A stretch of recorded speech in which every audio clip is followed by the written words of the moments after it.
Здравствуйте! Сегодня мы с вами затронем такую интересную тему, как выбрать компьютер. И обычно задаются таким вопросом перед покупкой.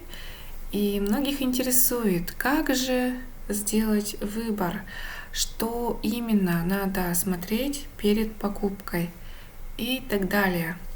Давайте сегодня с вами разберемся и узнаем, как, на что обратить внимание, прежде чем совершить покупку. Итак, начинаем. Первое, что мы должны с вами, на что следует обратить внимание, это, конечно же, цель покупки. Для чего используется, для кого мы покупаем этот компьютер. От этого будет зависеть то, на что следует обратить внимание.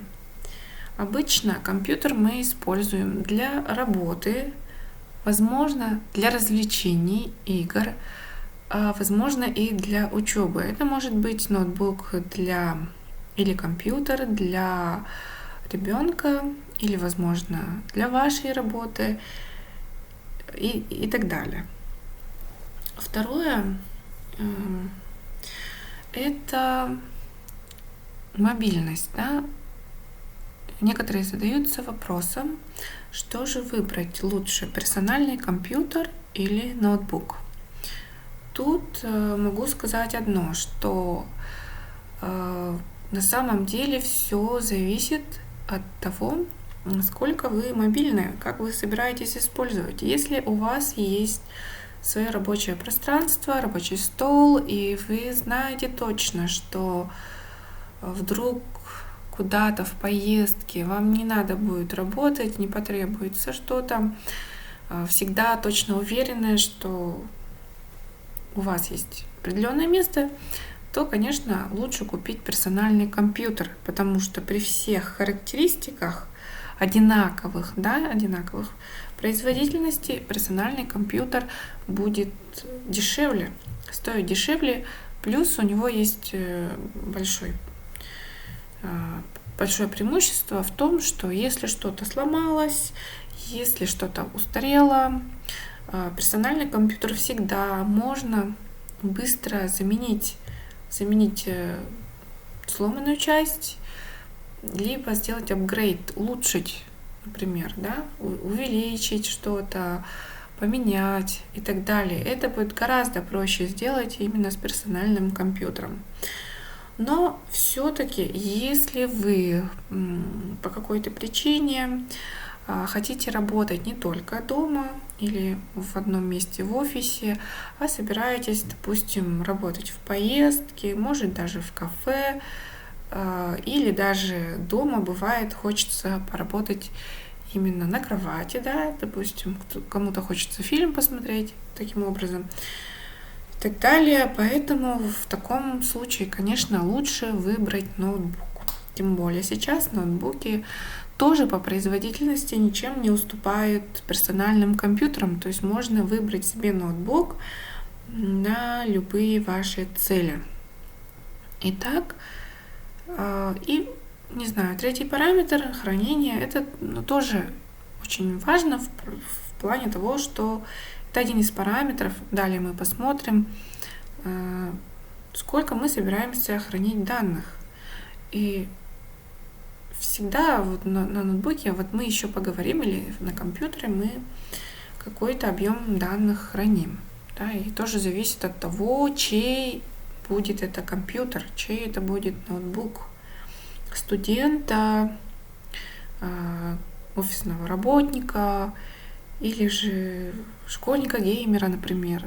Это все зависит именно от цели вашей покупки, от целевой аудитории, кому мы собираемся покупать компьютер, для кого.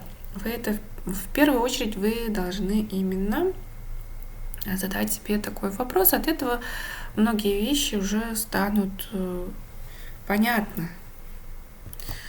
Итак, мы уже знали, кому же мы берем этот компьютер. Следующее, мы обязательно должны понять, какие программы же будут использоваться, да, то есть мы можем составить общий обзор программ или игр, написать их, и можно даже с этими программами, да, вам будет легче пойти консультироваться в магазине, потому что там может быть, не знаю, огромное количество, сотни ноутбуков или компьютеров, и будет очень сложно определиться, если вы не знаете, да, для чего же вам нужно, для каких программ.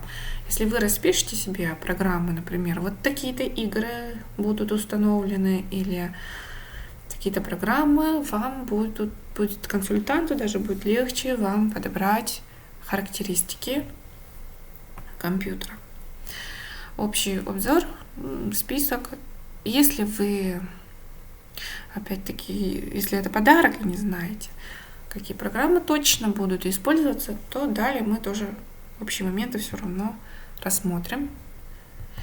Итак, я немножко разобрала, да, две категории, скажем так, как можно поделить на две категории наши компьютеры и ноутбуки. Это производительные, да, мощные компьютеры и не очень мощные, возможно, более дешевые и так далее.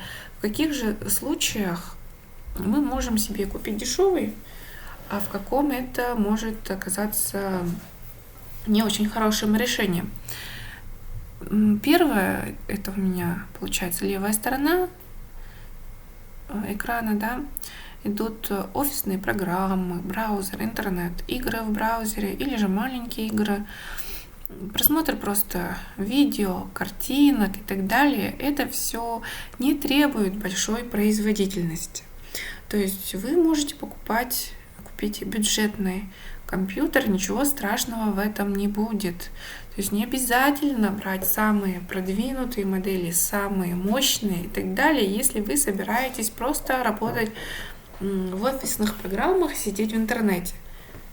Не надо переплачивать, в таком случае вам подойдет любая бюджетная модель.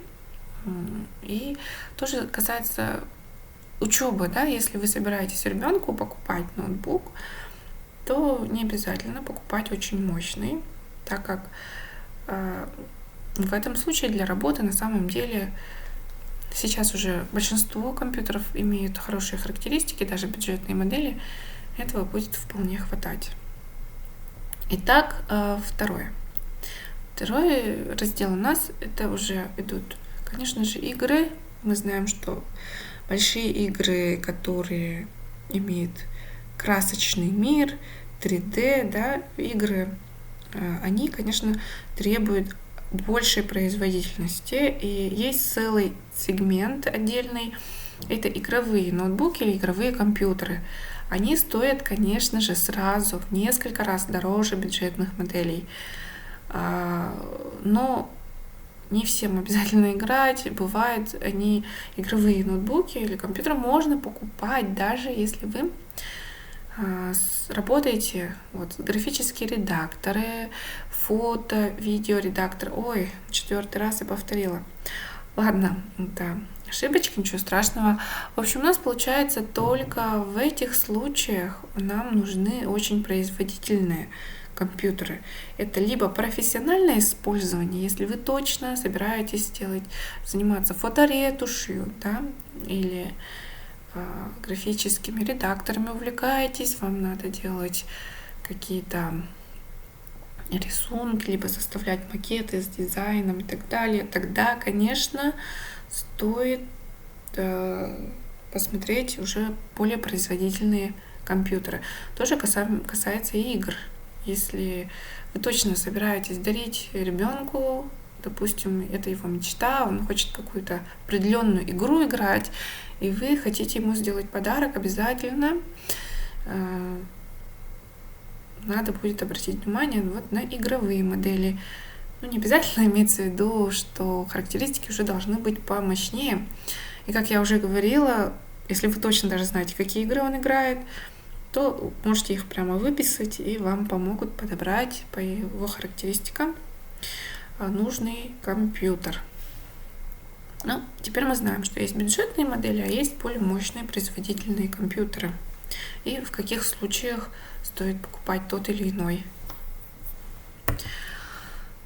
Далее мы уже более подробно пройдемся по характеристикам компьютера и уже будем смотреть, что же означает. То есть, когда мы идем в магазин или же даже берем онлайн-магазин, мы видим характеристики, видим, что написано там какие-то гигабайты, гигагерцы и так далее. Зачем это нужно, а сколько нужно нам и так далее, мы сейчас более подробно разберем.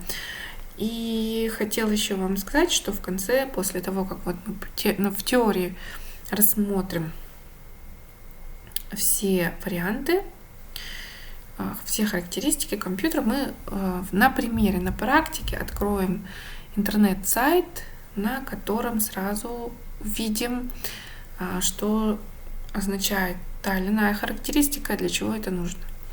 Так, поехали. Ой, к сожалению, оказывается, вот 6 параметр, его не видно, но я озвучу. Первое, это у нас процессор. Это главная память, мозг самого компьютера. Второе, это у нас постоянная память хранения. Есть оперативная память. Тоже объясню, зачем это нужно. Видеокарта, операционная система и последнее я написала порты. Вот на эти характеристики следует обращать внимание в первую очередь. Итак, первое у нас это процессор. Процессор, как я и сказала, это мозг компьютера.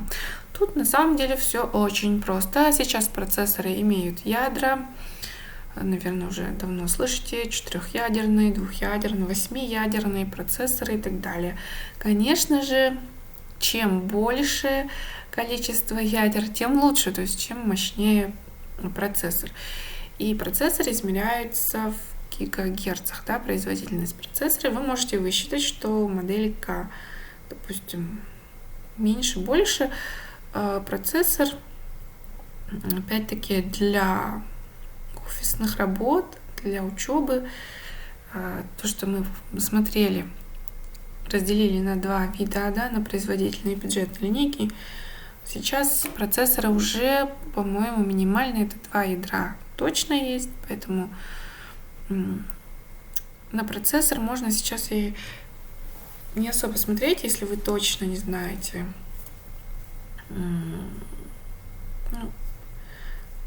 Вы не профессионал, да, вот, например, не собираетесь заниматься видео, редактированием и так далее, то...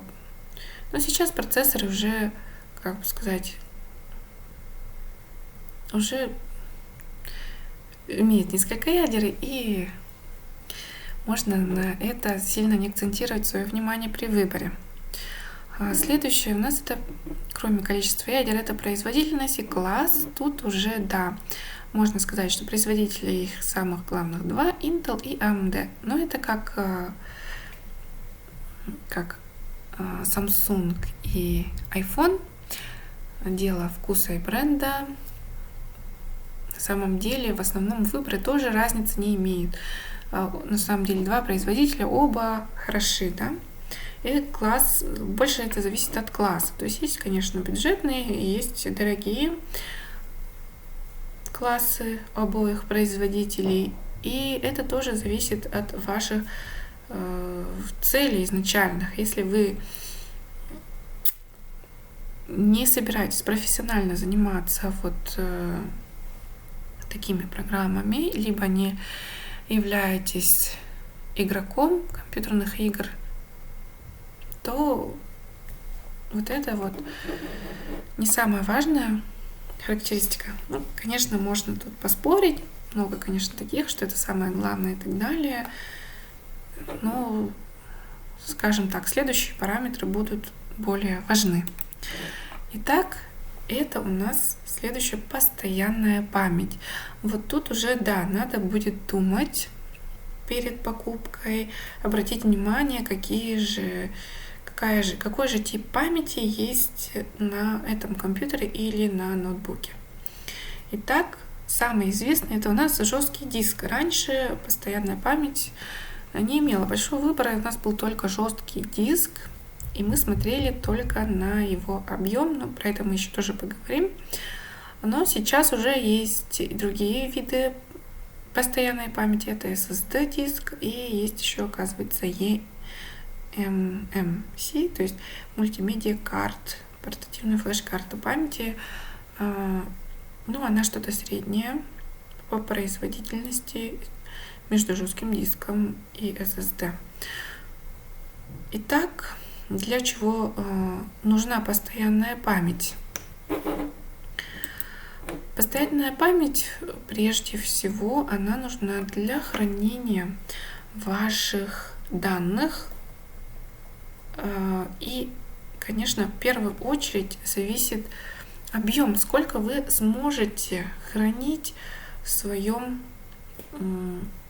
диске данных, да? Это у нас опять-таки измеряется в гигабайтах или терабайтах, и мы это тоже сейчас про объем отдельно посмотрим. Следующее это у нас скорость и цена. Тут можно выделить, что по скорости самый быстрый это SSD, потом идет вот следующий тип, и hard-диск самый медленный по скорости. Также все цена, да? SSD-диск он самый дорогой, а hard-диск, конечно, он дешевле в аналогичном объеме, допустим, 1 терабайт hard-диска и 1 терабайт SSD-диска будут стоить по-разному. SSD-диск будет в разы дороже. Но зачем тогда он нужен такой дорогой? В чем их большая разница?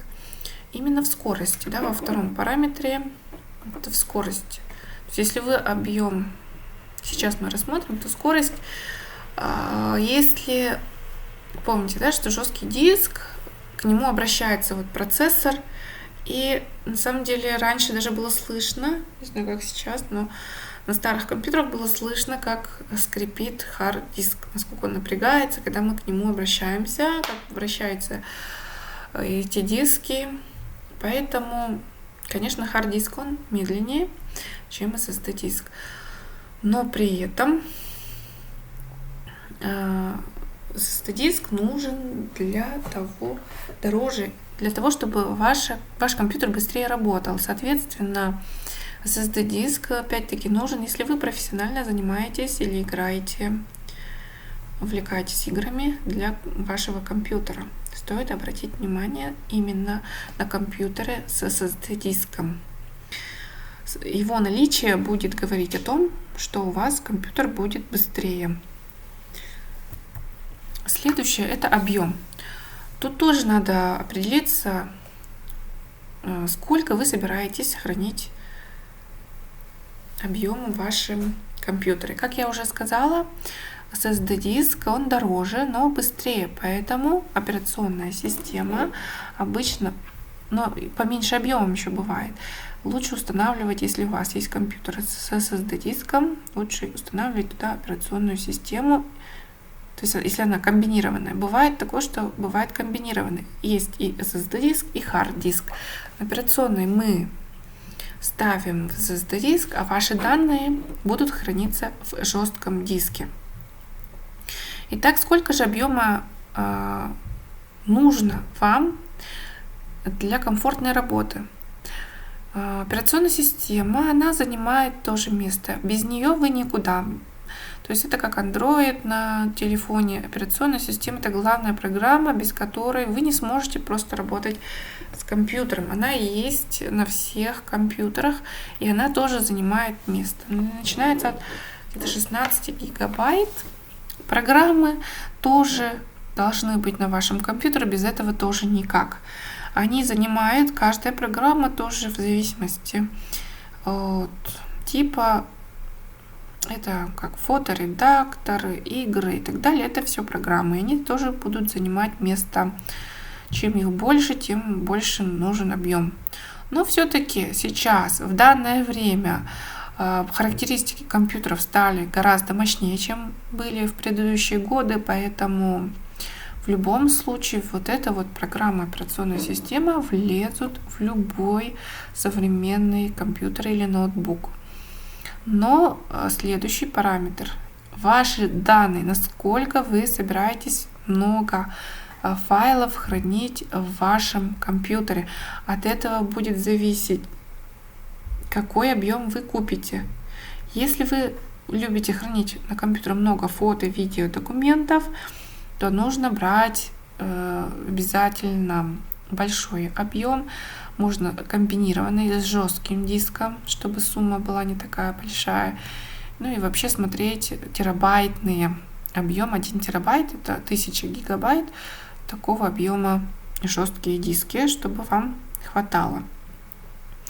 Потому что один фильм весит от 1 гигабайта до 8 гигабайт. Фото гораздо меньше, но и сейчас тоже современные телефоны снимают с большим разрешением. И фильмы, и фото, и видео может быть больших объемов. Если вы любите их хранить, сортировать, то берите побольше объем жесткого диска или SSD диска, или комбинированные. Да? Это постоянная память. Зависит от ваших данных, насколько вы собираетесь устанавливать, хранить данные. Скачивать с интернета, брать со своего телефона и так далее. Следующее это у нас оперативная память. Оперативная память или АЗУ, оно измеряется тоже в гигабайтах. И минимально сейчас уже 2-4 гигабайта, их вполне хватает для повседневных задач. Этого достаточно. Но если вы уже, как я говорила, профессионально занимаетесь какой-нибудь из видов деятельности, как фото или графический дизайн, или любите играть в компьютерные игры, допустим, тот же Sims или Ведьмак, или что-то в этом роде, то вам нужна оперативная память не менее 8 гигабайт. Оперативная память позволяет работать с большими программами тяжелыми, либо одновременно работать с несколькими программами. Подвисает, да, бывает такой, мой компьютер слабый, и он подвисает. Чаще всего это зависит именно от объема оперативной памяти. Если подвисает компьютер, скорее всего, возможно, при запуске программы вам не хватает именно оперативной памяти. И вы можете просто докупить ее и вставить в свой старый компьютер или ноутбук, добавить ему оперативной памяти. И это даст сразу эффект в торможении, быстроте работы вашего компьютера. Оперативная память это прежде всего скорость отдачи реакции вашего компьютера на программы, да, насколько быстро запускается программа и так далее, зависит от оперативной памяти. Ну а дальше уже при профессиональной работе с видео и так далее, и с более тяжелыми играми, или прямо хочется, чтобы игры летали, то 16 гигабайт и выше оперативная память должна быть у вашего компьютера. Но, конечно, опять-таки стоимость от этого вырастет. Чем больше оперативной памяти, тем дороже будет стоить ваш компьютер.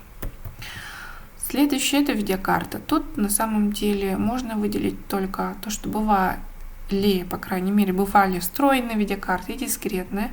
Но дискретная это отдельная видеокарта, если встроенная, она встроена.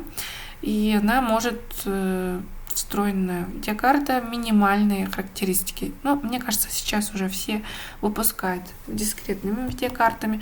Тут тоже много говорить не буду, тут тоже все зависит от линейки, класса, производителя дискретной видеокарты. И памяти.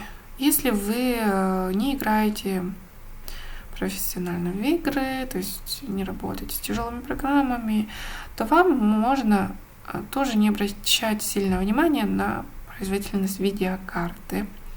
Сейчас уже минимальные характеристики, бюджетные даже классы компьютеров имеют неплохие видеокарты для того, чтобы работать вот с первой категорией. Вот то, что я делала список для рабочих моментов, для учебы достаточно обычной видеокарты. Не обращайте на это тоже сильно внимания, можете пропустить. Но если вы играете, работаете с фото, видео, то, конечно, нужно будет почитать, изучить отдельно Многие даже уже знают, что вот выходит такая-то видеокарта GeForce. Это обычно, кто играет, они прямо вот следят за новостями видеокарт, чтобы помощнее производительность была.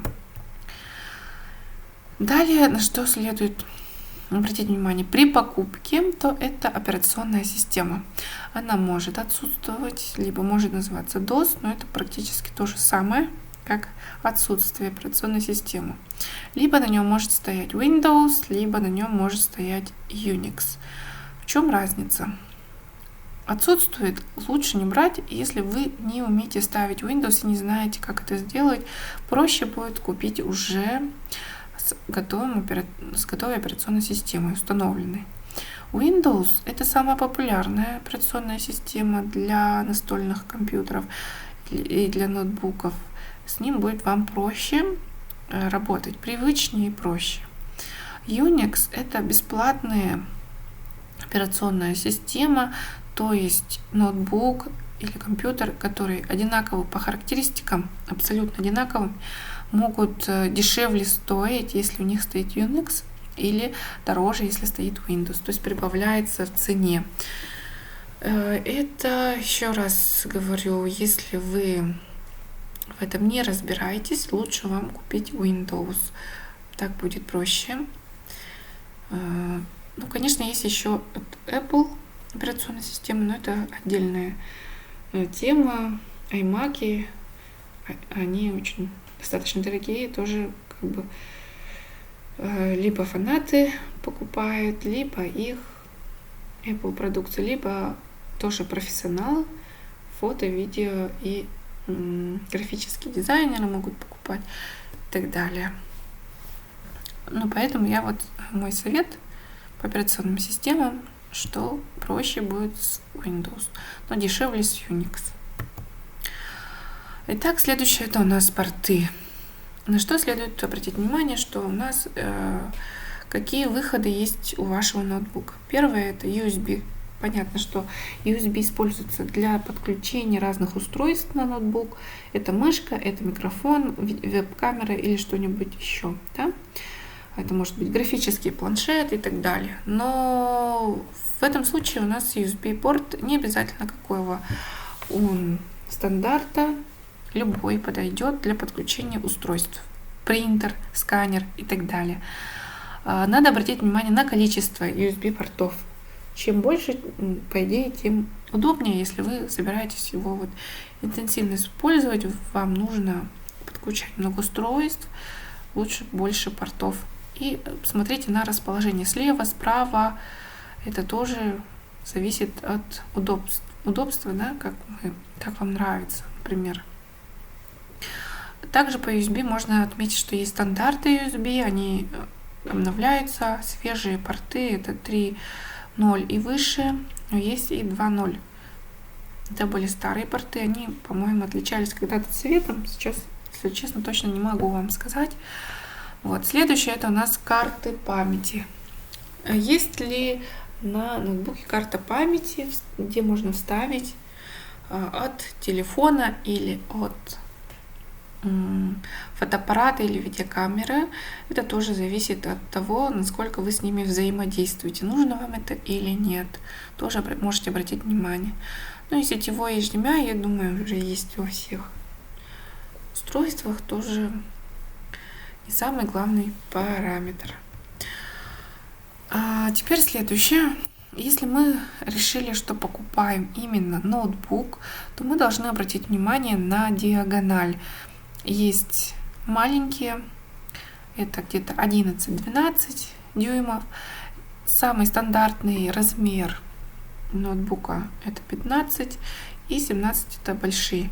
Зависит опять-таки от мобильности и от удобства. И если вы постоянно работаете за ноутбуком, почти как за компьютером, стоит выбирать большие диагонали. 17 вам будет удобнее, большой монитор, удобнее на нем смотреть текст и так далее, редактировать, работать, играть. Средний это 15 дюймов, он будет более, примерно 15, то есть 14 с половиной и так далее. Это уже средняя диагональ. Она подойдет, если вам нужна мобильность, часто его все-таки таскаете, но и при этом не страдает размер, все еще будет удобно с ним работать. Малые 11 дюймов, они все-таки предназначены совсем уж для мобильности, если вы прямо очень часто берете с собой, прямо чтобы он был как книжка, положил в рюкзак, в сумку и взял с собой. Удобно таскать, но будет сложно все-таки вчитываться, смотреть в маленький экран. Это тоже зависит от того, от цели, насколько вы мобильны, как собираетесь использовать в дальнейшем этот ноутбук. Если не знаете, какой, точно возьмите средний, не прогадайте. Итак, мы закончили с вами общий обзор, теорию. Немножко давайте пройдемся по практике. Я открыла сайт DNS, цифровая бытовая техника, можно любой другой открыть и для примера. И смотрю я именно ноутбуки. Смотрю что 417 товаров, то есть огромное количество разных ноутбуков. И смотрите, они начинаются от 21 999 рублей. И следующее, на что мы смотрим, это, как я сначала сказала, диагональ. Смотрите, дешевые ноутбуки, они же самые маленькие по размерам. Опять-таки, это будет неудобно, если вы постоянно работаете. Если вы ребенку такой купите, допустим, для учебы, ему будет неудобно, будет очень маленький экран. Следующий параметр, который мы дальше можем посмотреть, это у нас идет разрешение. Как маленький ноутбук, так и средний, они имеют почти одинаковое разрешение. Это тоже не влияет в целом на качество работы. И я предлагаю вам сразу перейти к тем параметрам, которые мы указывали. Тут идет процессор Intel. Он в гигагерцах, измеряется 4 ядра, 4 гигабайта оперативной памяти. Этого вполне хватит для учебы, для обычной работы офисной. Смотрите, MMS 64 гигабайт – это объем постоянной памяти. Вместо жесткого диска стоит, во-первых, другой тип памяти. И всего лишь 64 гигабайта. Это очень мало. То есть, если я говорила, что один фильм весит в среднем где-то 4-7 гигабайт, и операционная система занимает 16 гигабайт, плюс каждая программа, которую вы установите, будет весить тоже, допустим, 2 гигабайта каждая, и у вас будет штук 10 программ разных игр и так далее. Этот объем критически мал. Такой ноутбук, видите, он неудобный будет в плане размера и объема жесткого диска, не жесткого диска, а постоянной памяти. А также обратите внимание, здесь нету операционной системы, стоит DOS. Есть Wi-Fi, Bluetooth, это тоже на вкус. Мне кажется, Wi-Fi должен быть на всех ноутбуках. Далее мы переходим к более большим ноутбукам. У них получается следующая категория у нас 15,6, 14 это среднего размера ноутбуки. У них уже цена гораздо выше, 27, 28, 29, около 30 тысяч получается. И тут, конечно, кроме размера экрана, давайте начнем сравнивать, чем же они отличаются по цене. Почему это дешевле, это дороже. Смотрите, здесь опять-таки нету операционной системы. Здесь она уже стоит. И цена получается на 1000 дороже. Если вы не знаете, как устанавливать Windows, лучше купите с Windows. Либо еще обратите внимание здесь на размер памяти, 64 гигабайта. Как я говорила, это очень мало. Здесь 128 гигабайт, уже больше, но все же считаю, что будут какие-то у вас немножко потом проблемы, если вы собираетесь хранить фотографии, видео. Возможно, этого в скором времени будет не хватать. А так как это ноутбук, а не персональный компьютер, в который можно всегда дополнительно вставить, потом могут быть сложности с добавлением памяти, если под него нету слота. Скорее всего, его и нету. Так, идем далее. Посмотрели, вот тут уже получше гораздо, 128, но это SSD. SSD, но видите, тоже Unix. Если не умеете на нем работать, не работали никогда, лучше, конечно, ставить Windows. Можно привыкнуть, конечно, но все-таки я советую, если проще будет с Windows.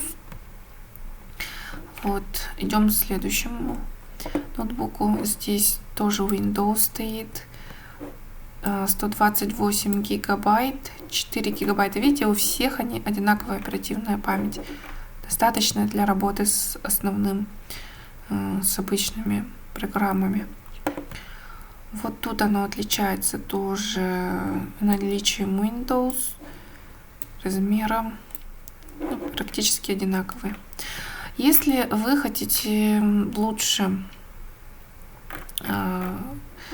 выбор уменьшить количество, мы можем его сделать фильтр по объему оперативной памяти, например. Как я говорила, это зависит на скорость вашей работы, и здесь можно уже выбрать, видите, да, сколько, 8 гигабайт, уже остается 159, 4 гигабайта, это всего лишь 32 ноутбука, а больше 16 их вообще совсем мало, таких ноутбуков, но они должны стоить уже очень-очень дорого.